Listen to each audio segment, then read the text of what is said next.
I am the Tofu Golem. Please enjoy the video. In this video, I will explain how to paint by numbers effectively. First, set up a comfortable and well-lit area, protecting your surfaces from spills.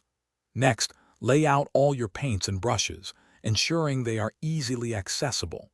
Take a moment to flatten your canvas, perhaps by placing heavy books on it overnight, to ensure a smooth painting surface.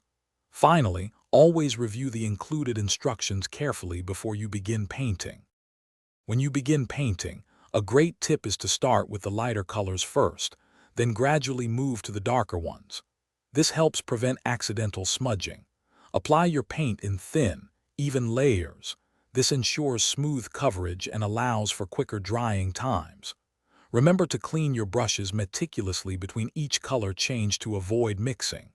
For those tiny, intricate sections, a magnifying glass can be incredibly helpful. Sometimes you might find the paint a bit too thick. Just add 1 or 2 drops of water to thin it slightly. For those super small details, a very fine-tipped brush will give you much more control. If you make a mistake, don't worry. Simply let the paint dry completely, then carefully paint over the incorrect area with the right color.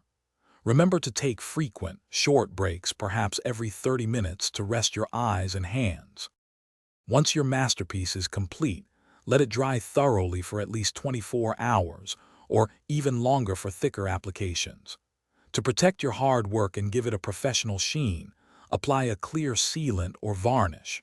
This will also enhance the colors.